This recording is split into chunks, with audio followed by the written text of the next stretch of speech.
भूतिया ट्रेन। जलालपुर की रहस्यमयी रात। जलालपुर के छोटे से शहर में, जहां समय धीरे धीरे घूमता था, एक किंवदंती गूंजती थी। भूत ट्रेन की कहानी। यह पुराना, हर अमावस्या की रात जंग लगी रेल पटरी पर दौड़ती थी और हवा में भयानक चीखें निकालती थीं। कोई भी इसे देखने का दावा नहीं कर सकता था, लेकिन इसकी सीटियां और चीखें सुनकर रोंगटे खड़े हो जाते थे। इस कहानी को फैलाने वालों में से एक था चाय वाला मुन्ना। सुबह की चाय के दौरान वह ग्राहकों को भूत ट्रेन की कहानियां सुनाता था। हर बार रहस्य को गहरा करने के लिए नए विवरण जोड़ते हैं। एक दिन दोपहर को 20 वर्षीय युवक अमित की नजर दुकान पर बैठे मुन्ना पर पड़ी। क्या यह भूत ट्रेन वाली बात सच है? अमित ने आंखें बड़ी करके पूछा। मुन्ना छुपकर हंसा और बोला, सच है या नहीं, यह एक रहस्य है, लेकिन कहते हैं कि इसे केवल अमावस्या की रात को ही देखा जा सकता है।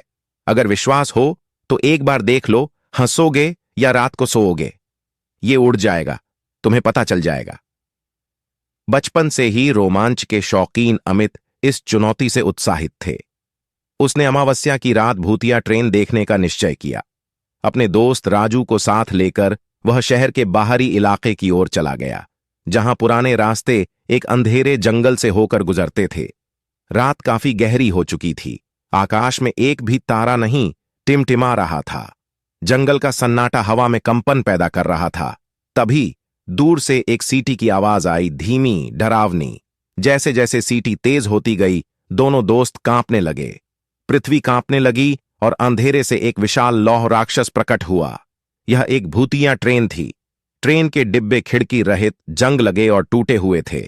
ऊपर से काला धुआं निकल रहा था, जो हवा में भूत का रूप ले रहा था। ट्रेन की गति धीमी थी, लेकिन वह तेज आवाज करती हुई जलालपुर की ओर बढ़ रही थी। राजू डरकर भागने लगा, लेकिन जिज्ञासा से व्याकुल अमित वहीं खड़ा रहा। उसने देखा कि एक टूटे बक्से में एक सफेद आकृति खड़ी है। आकृति ने धीरे से अपना हाथ बढ़ाया, मानो कुछ मांग रही हो। उसी क्षण ट्रेन गायब हो गई और अपने पीछे केवल धुएं का निशान छोड़ गई। राजू ने किसी तरह अमित को ढूंढ लिया और उसे वापस शहर ले आया। रात भर दोनों दोस्त भूतिया ट्रेन के डरावने चेहरे देखते रहे। अगली सुबह वह मुन्ना की चाय की दुकान पर पहुंचकर उसे सारी बात बताई। मुन्ना की आंखें फैल गईं। क्या तुमने सचमुच भूतिया रेलगाड़ी देखी है? उसने कांपते हुए पूछा।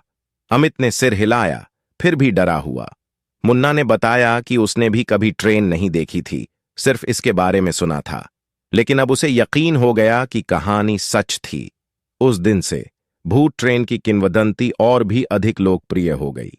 जलालपुर के लोग अमावस्या की रात को भूतिया ट्रेन की सीटी से कांपते हुए अपने घरों के अंदर दुबके रहते थे।